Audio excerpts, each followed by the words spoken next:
ناوندا لیکولین جواکی یا آمده گوکه دیتام تناس کرن کنفرانسا که لسر پرسا کرد ساز کرد دیدا گلک سیاست مدار اکادمیسیان و کسایتین کرد بشتار بون لسر دست پیکرنا پیواجویا که نویا آشتیه لباکوری کرسانه ولو ترکیه او پیواجو پروسه گوتو بیش کرن و نرینین جدا بگمان هاتنه پیشکش کرن هفسروک پارتیا دم تونجر باکر هانجی دوی کنفرانسه دا آمده بو گوتارک پیشکش کرد گوت او نها نکارن بحثا پیواجویا که نویا آشتیه بکن تنه دکارن بحث آخافتن لسروی پیواجویا نو بکن جبر کل گرگوتناوی مخاطب وی پیواجوی نها ندنا وانده مبستاوی ریبر پکه که عبدالله اوجلانه که نها لزیندانا امرالی گرتیه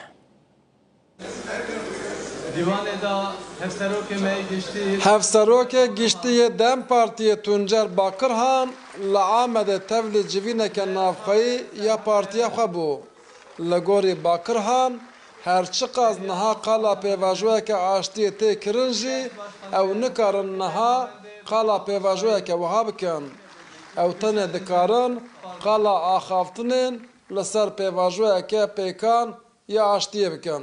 Değerli arkadaşlar, henüz bir süreç yok. Biz bu tartışmaların bir süreci... Hevalên hêja, hêj tu pêvajoyek dest pê nekiriye, lê em bidûlucan dixwazin ev guftûgû veguhêzin pêvajoyek.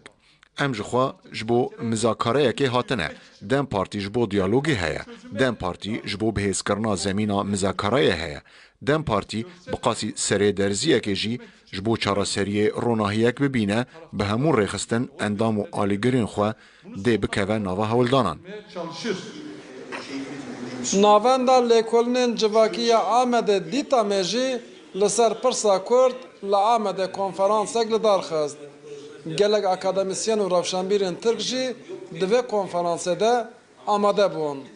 Di rojeva wan de jî pêvajoyeke pêkan a aştiyê hebû. Şu anda iktidar kanadının çerçevesi sadece terörün bitmesi ya da silah bırakılmasına dönük. Terörün ardından ve terörün arkasından da bir Kürt meselesi. Niha çarçoveya ku deshilatariye daniye ve divê çêkandeyînin û teror biqede. Lê em hemû jî dizanin ku piştî terorê rastiyeke din jî heye. Ev jî hebûna pirsa Kurd e. Gelo ev yek dê bigihêje asta. Bila pêşî çêkandeyînin û paşê em biaxivin. Helbet dikare bigihêje wê astê. Divê wisa jî be. Lê hêj tu nîşaneyek derneketiye holê ku deshilatariye tu bernameyek, planek, an jî projeyeke wiha daye berxwe. Emare henüz yok. Yek ji beşdarên konferansa li ser pirsa Kurd jî Hakan Tahmaz bû. Ew serokê Weqfa Aştiyê ye. Li gorî gotina wî ew nikaribe qala pêvajoyeke heyî ya aştiyê bike jî ew dikare qala çavaniya pêvajoyeke pêkan a aştiyê bike. Müzakere süreci falan oluşmuş değil. Bunun Tu pêvajoyeka mizakereyê hiç çê nebûye. Lê pêvajoyeka ku ev temas û diyalog pêkane bigihêje asta muzakereyan heye. Heta ku em vê pêvajoyê jî nebînin em nikarin bibêjin ka aştî dê pêk bê yan dê pêk neyê. Söylemenin doğru olmadığı kanaatindeyim. Serokê Giştiyê MHP Devlet Bahçeli di 22 Cotmeyê de li parlamentoya Tirkiyeyê di koma xwe de axaftinê kiribû.